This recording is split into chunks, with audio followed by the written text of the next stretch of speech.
Hi friends, ಎಲ್ಲರೂ ಹೇಗಿದ್ದೀರಾ? ಎಲ್ಲರೂ ಚೆನ್ನಾಗಿದ್ದೀರಾ ಅಂತ ಅಂದ್ಕೊಂಡಿದ್ದೀನಿ. ಫ್ರೆಂಡ್ಸ್, ನಾನಿವತ್ತು ಉತ್ತರ ಕರ್ನಾಟಕದ ಸ್ಪೆಷಲ್ಲಾಗಿ ಸಂಕ್ರಾಂತಿ ಸ್ಪೆಷಲ್ ಅಂತ ಜೋಳದ ರೊಟ್ಟಿಗೆ ಎಳ್ಳು ಹಚ್ಕೊಂಡು ಈ ರೀತಿಯಾಗಿ ನಾವು ಮಾಡ್ಕೊಳ್ತಾ ಇದ್ದೀವಿ. ಸಂಕ್ರಾಂತಿ ಹಬ್ಬಕ್ಕೆ ಇದು ಭೋಗಿ ಹಬ್ಬ ಅಂತ ಹೇಳ್ತಾರೆ ಫ್ರೆಂಡ್ಸ್. ಈ ರೀತಿಯಾಗಿ ನಾವು ರೊಟ್ಟಿನ ಮಾಡ್ಕೊಳ್ತೀವಿ ಭೋಗಿ ಹಬ್ಬಕ್ಕೆ ಅಂತ.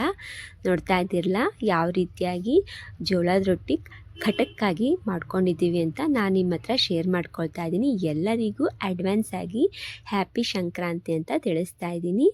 ನೋಡಿ ಎಷ್ಟು ಚೆನ್ನಾಗಿ ಬಂದಿದೆ ಅಲ್ವಾ? ಈ ರೊಟ್ಟಿನ ನೀವು ಎಷ್ಟು ದಿನ ಆದ್ರೂ ಇಟ್ಕೊಂಡು ತಿನ್ಬೋದು, ಆ ರೀತಿಯಾಗಿರುತ್ತೆ ಇದು. ನೋಡಿ ಎಷ್ಟು ಚೆನ್ನಾಗಿ ಹಪ್ಳದ ಥರ ಬಂದಿದೆ. ಇದು ಹೇಗೆ ಮಾಡೋದು ಅಂತ ನೋಡ್ಕೊಂಡು ಬರೋಣ ಬನ್ನಿ. ನೋಡಿ ಫ್ರೆಂಡ್ಸ್, ಫಸ್ಟಿಗೆ ನಾನು ಒಂದು ಪಾತ್ರೆಗೆ ನೀರು ಹಾಕಿ ಇಟ್ಕೊಂಡಿದ್ದೆ. ಈಗ ನೀರು ನೋಡಿ ಕುದೀತಾ ಇದೆ, ಅಂದರೆ ಇದು ಜಿಗಿಟ್ ಅಂತ ಹಾಕ್ಕೊಳ್ಳೋಕ್ಕೆ ಅಂತ ಕುದಿಸ್ಕೊಳ್ಬೇಕಾಗುತ್ತೆ ನಾವು. ಇವಾಗ ನೀರು ಕುದೀತಾ ಇದೆ ಅಲ್ವಾ? ಇವಾಗ ಇದಕ್ಕೆ 1-2 ಸಲ ನಾನು ಜೋಳದ ಹಿಟ್ಟನ್ನ ಹಾಕ್ಕೊಳ್ತೀವಿ. ಅಂದರೆ ನಾವು ರಾಗಿ ಮುದ್ದೆ ಮಾಡ್ಕೊಳ್ಬೇಕಾದ್ರೆ ಹಿಟ್ಟನ್ನ ಈ ರೀತಿಯಾಗಿ ಹಾಕ್ಕೊಳ್ತೀವಲ್ಲ, ರಾಗಿ ಹಿಟ್ಟು, ಅದೇ ಥರ ಇದು. ನೋಡಿ 2 ನಿಮಿಷ ಕುದೀತಾ ಇದೆ. ಇವಾಗ ನಾವು ಒಂದು ಕೋಲ್ ತೊಗೊಂಡು ಇದನ್ನು ತಿರುಗಿಸ್ಕೊಳ್ಬೇಕಾಗುತ್ತೆ. ಅಂದರೆ ಇದು ಸ್ವಲ್ಪ ನಾವು ಮುದ್ದೆ ಥರ ನಾವು ಮಾಡ್ಕೊಳ್ಬೇಕಂದ್ರೆ ಜಿಗಿಟ್ ಅಂತ ಹೇಳ್ತೀವಿ ಇದಕ್ಕೆ. ನೋಡಿ ಈಗ ನಾನು ಚೆನ್ನಾಗಿ ಇದನ್ನ ತಿರುಗಿಸ್ಕೊಳ್ಬೇಕು. ಈ ರೀತಿಯಾಗಿ ನಾವು ಜಿಗಿಟ್ ಮಾಡಿಕೊಂಡು ರೊಟ್ಟಿನ ಮಾಡಿಕೊಂಡ್ರೆ ಇದರಲ್ಲಿ ಎಷ್ಟು ರೊಟ್ಟಿನ ಮಾಡ್ಕೊಳ್ಬೋದು. ಇದು ಫೇಮಸ್ಸೇ ಅಂತಲೇ ಹೇಳ್ಬೋದು ಫ್ರೆಂಡ್ಸ್. ಇದು ಉತ್ತರ ಕರ್ನಾಟಕದಲ್ಲಿ ಈ ರೀತಿಯಾಗಿ ಎಳ್ಳು ಹಚ್ಕೊಂಡು ಸಜ್ಜಿ ರೊಟ್ಟಿ ಅಂತ ಹೇಳ್ತಾರೆ. ಹಾಗೆಯೇ ಜೋಳದ ರೊಟ್ಟಿ ಎರಡೂ ಇದೇ ರೀತಿಯಾಗಿ ಮಾಡ್ಕೊಳ್ಳೋದು. ನಾನು ಬರೀ ಇವತ್ತಷ್ಟೇ ನಾನು ಜೋಳದ ರೊಟ್ಟಿನ ಮಾಡ್ತಾಯಿದ್ದೆ, ಅದನ್ನು ನಿಮ್ಮ ಹತ್ರ ಶೇರ್ ಮಾಡ್ಕೊಳ್ತಾ ಇದ್ದೀನಿ. ನೋಡಿ ಇಷ್ಟು ನಾನು ಜಿಗುಟ್ಟು ಹಾಕ್ಕೊಂಡಿದ್ದೀನಲ್ವಾ, ಈ ಕಡೆ ನೋಡಿ ಜೋಳದ ಹಿಟ್ಟನ್ನ ತೊಗೊಂಡಿದ್ದೀನಿ. ಈಗ ಸ್ವಲ್ಪ ನಾನು ಜಿಗಿಟ್ಟನ್ನ ಅಂದರೆ 1-2 ಸ್ಪೂನ್ ಹಾಕ್ಕೊಂಡು ನೋಡಿ ಈ ರೀತಿಯಾಗಿ ಬಿಸಿ ಇರುತ್ತೆ, ಇದರೊಳಗೆ ನಾನು ಮಿಕ್ಸ್ ಮಾಡಿಕೊಂಡು ಈಗೆಲ್ಲ ಇದನ್ನು ಕಲಿಸ್ಕೊಳ್ಬೇಕಾಗುತ್ತೆ. ಅಂದರೆ ಹಿಟ್ಟು ನಾದ್ಕೊಳ್ಬೇಕು. ಇವಾಗ ನೋಡಿ ಇದಕ್ಕೆ ಒಣ ಜೋಳದ ಹಿಟ್ಟಿದೆ ಅಲ್ವಾ, ಇದಕ್ಕೆ ನಾನು ಜಿಗುಟ್ಟು ಹಾಕ್ಕೊಂಡಿರೋದನ್ನ ಸೇರಿಸ್ಕೊಂಡು ಈಗ ಮಿಕ್ಸ್ ಮಾಡಿಕೊಂಡು ಕಲಿಸ್ಕೊಳ್ಬೇಕಾಗುತ್ತೆ. ಈ ರೀತಿಯಾಗಿ ನೋಡ್ತಾ ಇದ್ದಿಲ್ಲ, ಈ ರೀತಿಯಾಗಿ ಚೆನ್ನಾಗಿ ಅದು ನಾವು ಮಿಕ್ಸ್ ಮಾಡ್ಕೊಳ್ಬೇಕು. ಸ್ವಲ್ಪನೇ ಇದಕ್ಕೆ ನೀರನ್ನ ಕೊಡ್ಕೊಂಡು ನಾವು ಕಲಿಸ್ಕೊಳ್ತಾನೆ ಇರಬೇಕಾಗತ್ತೆ. ತುಂಬಾ ಚೆನ್ನಾಗಿರುತ್ತೆ ಫ್ರೆಂಡ್ಸ್ ಈ ಥರ ರೊಟ್ಟಿನಿ. ಇದು ಸಂಕ್ರಾಂತಿ ಸ್ಪೆಷಲ್ಲಾಗಿ ಈ ರೀತಿಯಾಗಿ ಎಳ್ಳು ಹಚ್ಕೊಂಡು ಉತ್ತರ ಕರ್ನಾಟಕದಲ್ಲಿ ಸಜ್ಜಿ ರೊಟ್ಟಿ ಹಾಗೆಯೇ ಜೋಳದ ರೊಟ್ಟಿನ ಮಾಡ್ಕೊಳ್ತೀವಿ. ನೋಡಿ ಈ ರೀತಿಯಾಗಿ ನಾವು ಚೆನ್ನಾಗಿ ನಾವು ನೀರು ಹಾಕ್ಕೊಂಡು ಕಲಿಸ್ಕೊಳ್ಬೇಕು. ಇದು ಮಾಡ್ಕೊಳ್ಬೇಕಾದ್ರೆ ಟೈಮ್ ಜಾಸ್ತಿ ಅಂತ ತೊಗೊಳ, ಹೊಸೊಬ್ರು ಮಾಡ್ಕೊಳ್ಬೇಕಾದ್ರೆ ಸ್ವಲ್ಪ ಲೇಟಾಗಿ ಅಂತ ಅನಿಸುತ್ತೆ. ಏನು ಅಷ್ಟೇನು ಟೈಮ್ ತೊಗೊಳೋದಿಲ್ಲ, ಒಂದ್ಸಲ ನಾವು ನೋಡಿಕೊಂಡ್ರೆ ಮಾಡ್ಕೊಳ್ಬೋದು.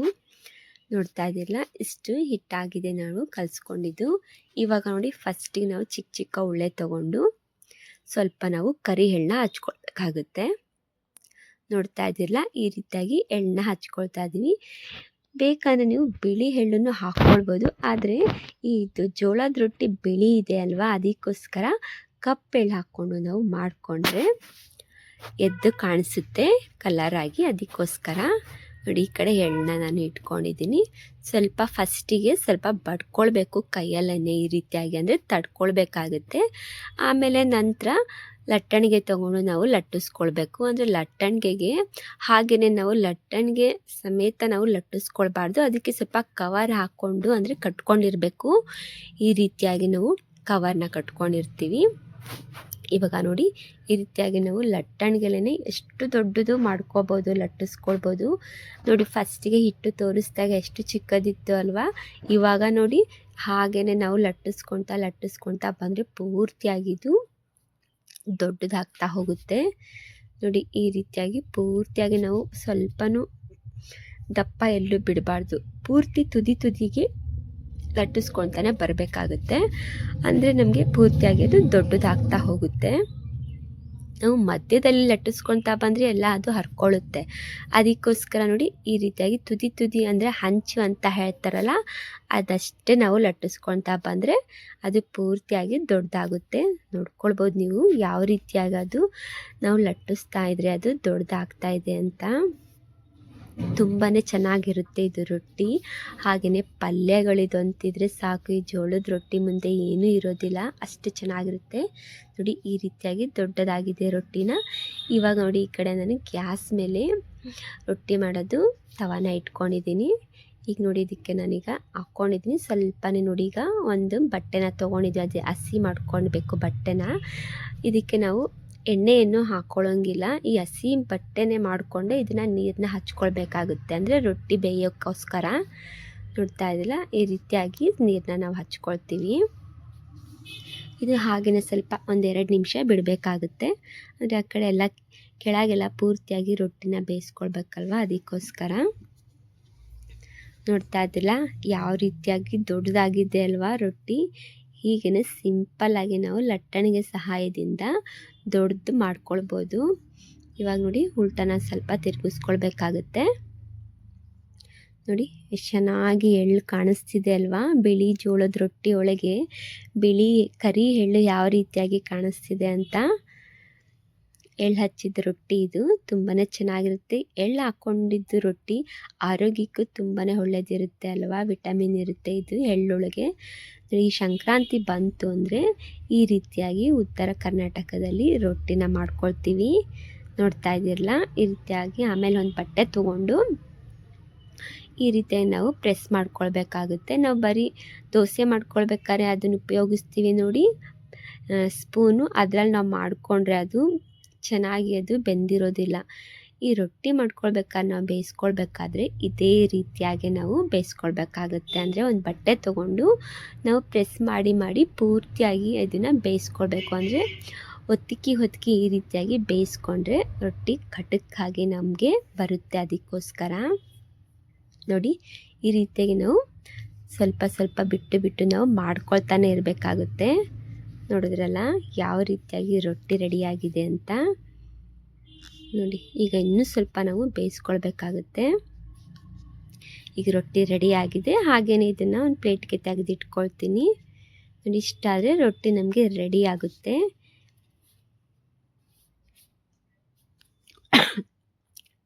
ಇದೇ ರೀತಿಯಾಗಿ ನಾನು ರೊಟ್ಟಿನ ಎಲ್ಲನೂ ನಾನು ಮಾಡಿ ತೋರಿಸ್ತೀನಿ ನಿಮಗೆ ಯಾವ ರೀತಿಯಾಗಿ ರೊಟ್ಟಿಗಳು ಬಂದಿದೆ ಅಂತ. ನೋಡಿ ಫಸ್ಟಿಗೆ ಒಂದು ರೊಟ್ಟಿನ ಹಾಕಿ ತೋರಿಸಿದ್ದೀನಿ ಫ್ರೆಂಡ್ಸ್ ನಾನು ನಿಮಗೆ. ಈ ರೀತಿಯಾಗಿ ನಾನು ಒಂದು ಬೇಯಿಸಿಟ್ಕೊಂಡಿದ್ದೀನಿ. ಎಷ್ಟು ಕಟಕ್ಕಾಗಿದೆ ಅಂತ, ತುಂಬಾ ಕಟಕ್ಕಾಗಿ ಬಂದಿದೆ. ನೋಡಿದ್ರಲ್ಲ, ತುಂಬಾ ನಾವು ಸಿಂಪಲ್ಲಾಗಿ ಮಾಡ್ಕೊಳ್ಬೋದು ಜೋಳದ ರೊಟ್ಟಿ. ಇದೇ ಥರ ನೋಡಿ ಇನ್ನೊಂದು ನಾನು ಮಾಡಿ ತೋರಿಸ್ತಾ ಇದ್ದೀನಿ. ಫಸ್ಟಿಗೆ ನೋಡಿ ಇಷ್ಟೇ ನಾವು ಹಿಟ್ಟನ್ನ ತೊಗೊಂಡಿರ್ತೀವಿ, ಅದಕ್ಕೆ ಎಳ್ಳನ್ನ ಹಚ್ಕೊಂಡಿರ್ತೀವಲ್ವಾ. ನೋಡಿ ಈಗ ನಾವು ಲಟ್ಟಿಸ್ಕೊಳ್ತಾ ಬಂದರೆ ಎಷ್ಟು ದೊಡ್ಡದಾಗುತ್ತೆ ಗೊತ್ತಾ. ಹಾಗೆಯೇ ಪೂರ್ತಿಯಾಗಿ ಲಟ್ಟಿಸ್ಕೊಳ್ತಾ ಬರಬೇಕು, ಅಲ್ಲಿ ತನಕ ದೊಡ್ಡದಾಗುತ್ತಾ ಹೋಗುತ್ತೆ. ಹಾಗೆಯೇ ಈಗಂತೂ ರೊಟ್ಟಿ ಮಾಡೋಕ್ಕೆ ಮನೇಲಿ ಆಗಲಿಲ್ಲ ಅಂತಂದರೆ ರೊಟ್ಟಿ ಅಂಗಡೀಲಿ ತೊಗೊಳ್ಳೋರು ಇರ್ತಾರೆ. ಈಗಂತೂ ರೊಟ್ಟಿ ಅಂಗಡಿಲಂತೂ ತುಂಬಾ ಬಿಸಿ ಆಗಿಬಿಟ್ಟಿರ್ತಾರೆ. ನೋಡಿ ಈ ರೀತಿಯಾಗಿ ಲಟ್ಟಿಸ್ಕೊಂಡಿದ್ದೀನಿ. ಈ ಕಡೆ ನಾನು ಮತ್ತೊಂದು ಬೇಯಿಸ್ಕೊಳ್ತಾ ಇದ್ದೀನಿ. ಇವಾಗ ನೋಡಿ ಹಚ್ಕೊಳ್ಳೋದೀಗ ನೀರನ್ನ ನಾವು ಹಚ್ಕೊಂಡು ಇದನ್ನು ಬೇಯಿಸ್ಕೊಳ್ಬೇಕಾಗುತ್ತೆ. ಇದೇ ರೀತಿಯಾಗಿ ನಾವು ಎಲ್ಲ ರೊಟ್ಟಿಗೂ ನಾವು ಇದನ್ನು ಸ್ವಲ್ಪ ಹಸಿ ಮಾಡಿಕೊಂಡು ಬಟ್ಟೆಲೆ ನಾವು ಇದನ್ನು ಹಚ್ಕೊಳ್ಬೇಕು, ಅಂದರೆ ಬೇಯಿಸ್ಕೊಳ್ಬೇಕು. ನೋಡಿ ಈ ರೀತಿಯಾಗಿ ದೊಡ್ಡದಾಗಿದೆ ಅಲ್ವಾ ರೊಟ್ಟಿ. ನೋಡಿ ಎಷ್ಟು ಚೆನ್ನಾಗಿ ಬಂದಿದೆ ಜೋಳದ ರೊಟ್ಟಿ, ಅಂದರೆ ಅಷ್ಟು ಹಪ್ಪಳ ಥರ ಆಗಿರುತ್ತೆ ಇದು ಕಟಕ್ ರೊಟ್ಟಿ. ಇವಾಗ ತಿರುಗಿಸ್ಕೊಳ್ತೀನಿ. ಇವಾಗ ನೋಡಿ ವಾವ್ ಎಷ್ಟು ಚೆನ್ನಾಗಿ ಬೇಯ್ತಾ ಇದೆ ಅಂತಂದರೆ ರೊಟ್ಟಿ. ನೀವು ಬೇಕಂದರೆ ನೀವು ಇದನ್ನು ಮೆತ್ತನೆ ರೊಟ್ಟಿನೂ ಮಾಡ್ಕೊಳ್ಬೋದು, ಆದರೆ ಇದಕ್ಕೆ ಜಾಸ್ತಿ ನಾವು ಬೇಯಿಸ್ಕೊಳ್ಳೋಂಗಿಲ್ಲ. ಇದು ನಮಗೆ ಕಟ್ಟಕ್ಕೆ ಬೇಕಲ್ಲ ರೊಟ್ಟಿ ಇದು, ಅದಕ್ಕೋಸ್ಕರ ನಾವು ಈ ರೀತಿಯಾಗಿ ತೆಳುವಾಗಿ ಲಟ್ಟಿಸ್ಕೊಂಡು ಹಾಗೆಯೇ ಈ ಥರ ನಾವು ಪ್ರೆಸ್ ಮಾಡಿಕೊಂಡು ಬೇಯಿಸ್ಕೊಳ್ಬೇಕಾಗುತ್ತೆ. ಅಂದರೆ ನಮಗೆ ಇದು ಖಡಕ್ಕಾಗಿ ಬಂದಿರುತ್ತೆ ಇದು ರೊಟ್ಟಿ. ಅದಕ್ಕೋಸ್ಕರ ನೋಡಿ ಈ ರೀತಿಯಾಗಿ ನಾವು ಮಾಡ್ಕೊಳ್ಬೇಕಾಗುತ್ತೆ. 1-2 ನಿಮಿಷ ಬಿಟ್ಟು ಹೀಗೇ ನಾವು ಪ್ರೆಸ್ ಮಾಡ್ಕೊಳ್ತಾನೆ ಇರಬೇಕು, ಅಂದರೆ ನಮಗೆ ಕಟಕ್ ರೊಟ್ಟಿ ರೆಡಿಯಾಗಿದೆ ಅಂತ. ನೋಡಿದ್ರಲ್ಲ ಯಾವ ರೀತಿಯಾಗಿ ಕಟಕ್ ರೊಟ್ಟಿ ರೆಡಿಯಾಗಿದೆ ಅಂತ. ನೋಡಿದ್ರಲ್ಲ ಫ್ರೆಂಡ್ಸ್, ಉತ್ತರ ಕರ್ನಾಟಕದ ಸ್ಪೆಷಲ್ಲಾಗಿ ಜೋಳದ ರೊಟ್ಟಿ ಇದು, ಎಳ್ಳು ಹಚ್ಕೊಂಡು ಮಾಡ್ಕೊಂಡಿರೋದು. ಸಂಕ್ರಾಂತಿ ಸ್ಪೆಷಲ್ಲಾಗಿ ಜೋಳದ ರೊಟ್ಟಿ ರೆಡಿಯಾಗಿದೆ. ನೋಡ್ತಾ ಇದ್ದಿಲ್ಲ. ಇವತ್ತಿನ ವಿಡಿಯೋ ನಿಮಗೆ ಫ್ರೆಂಡ್ಸ್ ಇಷ್ಟ ಆಗಿದರೆ ಈ ವಿಡಿಯೋಗೊಂದು ಲೈಕ್ ಮಾಡಿ, ಹಾಗೆಯೇ ಕಮೆಂಟ್ ಮಾಡಿ, ಶೇರ್ ಮಾಡಿ, ಹಾಗೆಯೇ ಫ್ರೆಂಡ್ಸ್ಗೆ, ಫ್ಯಾಮಿಲಿಗೆ ಎಲ್ಲರಿಗೂ ಕೂಡ ಶೇರ್ ಮಾಡಿ. ಎಲ್ಲರಿಗೂ ಮತ್ತೊಮ್ಮೆ ಹೇಳ್ತಾ ಇದ್ದೀನಿ ಹ್ಯಾಪಿ ಸಂಕ್ರಾಂತಿ ಅಂತ. ನೋಡ್ತಾ ಇದ್ದಿಲ್ಲ, ಇವತ್ತು ವಿಡಿಯೋ ನಿಮಗೆ ಇಷ್ಟ ಆಗಿದೆ. ಇವತ್ತಿನ ವಿಡಿಯೋ ಎಳ್ಳು ಹಚ್ಕೊಂಡು ಮಾಡ್ಕೊಂಡಿರೋದು ಜೋಳದ ರೊಟ್ಟಿ ಇಷ್ಟ ಆಗಿದೆ ಅಂತ ನಾನು ಅಂದ್ಕೊಂಡಿದ್ದೀನಿ. ವಿಡಿಯೋ ಇಷ್ಟ ಆದರೆ ಗೊತ್ತಿದೆಯಲ್ಲ, ಪ್ಲೀಸ್ ವಿಡಿಯೋಗೊಂದು ಲೈಕ್ ಮಾಡಿ, ಹಾಗೆಯೇ ಒಂದೊಳ್ಳೆ ಕಮೆಂಟ್ ಮಾಡಿ. ಮತ್ತು ನಾನು ನೆಕ್ಸ್ಟ್ ವಿಡಿಯೋದಲ್ಲಿ ಮತ್ತೆ ಬರ್ತೀನಿ. Thank you for the watching. Okay, bye bye.